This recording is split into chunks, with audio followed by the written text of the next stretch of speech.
The first thing I want to talk about is what I call regime speak. Now, you've heard of coach speak, but I want to talk about a couple of interviews, one from Josh McDaniels, the other one from our GM, Dave Ziegler. Well, let's first talk about the Josh McDaniels one. Now, this one was online, Raiders.com, talking about Davante Adams, but a whole lot more. I want to go over the interview that Josh McDaniels gave on Raiders.com, and there was a lot of pertinent information. I know a lot of people are talking about what he said about Derek Carr and the extension. We'll get to that in a minute, but what I thought was the most pertinent out of all of this 38-minute video, is this right here. This is Alex Leatherwood he's talking about now. He gave a lot. I think he gave some insight here. This is what he was quoted as saying about the status of Alex Leatherwood. He said, quote, "We know what he was drafted for, and we're going to give him an opportunity to do as such." So to me, number one, is it coach speak or not?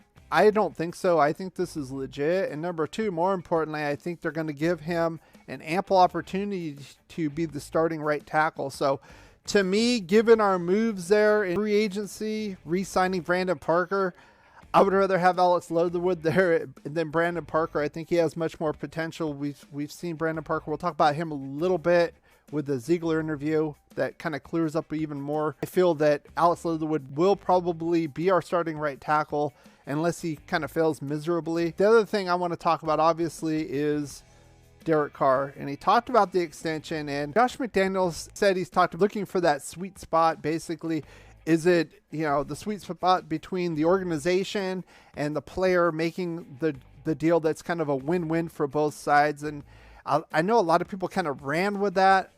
I think that's kind of standard coach speak. What else is he going to say?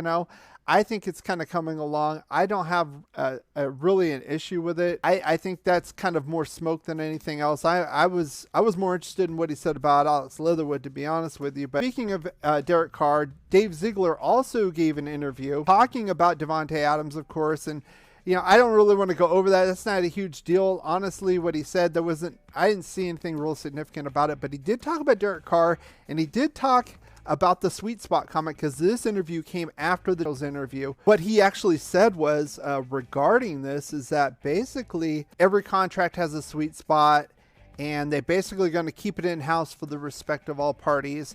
And I think that was a better answer than Josh McDaniels gave, to be honest. I can already feel and see the professionalism here with our new GM versus the old regime already, and it makes sense. I didn't see much into the comments with Josh McDaniels. Like I said, I know a lot of people ran with that. I don't see an issue with that. Another few topics that I thought were significant in this interview, and that is, are you guys looking specifically in the free agent market for corner? And he said it wasn't really a focus to add a veteran quarterback to this group.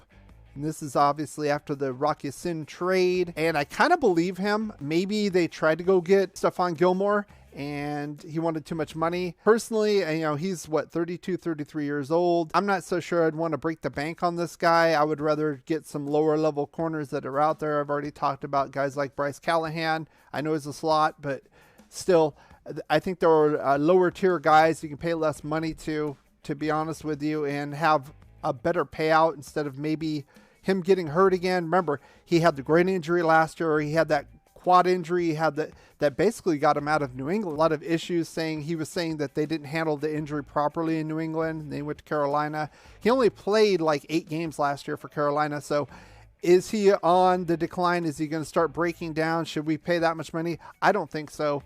And I don't think Dave Ziegler thinks so as well. Another thing you talked about as far as free agency overall, like I said, there were some good questions here. They were saying, were you guys nervous? Free agency started and basically the Raiders didn't do anything. We didn't show that they didn't do anything. Or they got Chandler Jones and made the trade, unique trade. And he said they weren't nervous, quote, they weren't nervous, but strategic. But he also talked about what he calls pivoting. And he said some of the free agent options didn't pan out. So I'm thinking they were active in the beginning, but maybe they couldn't get the guys they wanted. And maybe that included a right tackle. And, maybe that ties into getting Brandon Parker as a backup. And I'm going to get back to him right here. And again, the interviewer asked a really good question. He didn't kind of slam Brandon Parker, but he asked Dave Ziegler what his strengths were, what Brandon Parker's strengths were to him. And Ziegler responded basically on the athletic side, the physical side, his length, his size.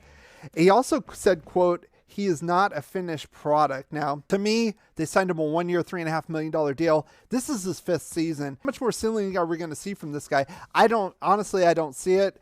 Now, he also said about free agency, and especially the offensive line, Dave Ziegler said, was you can't have a lot of like one-trick pony guys, like guys that can only play one position. And that's why I think they signed Illuminor. He could play guard and tackle.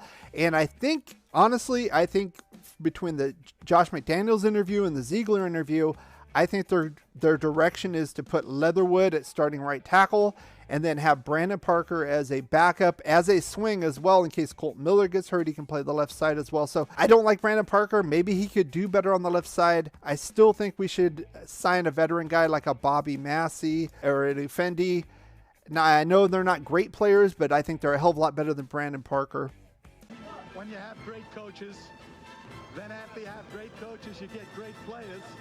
You have a great organization, and you tell them one thing: just win, baby.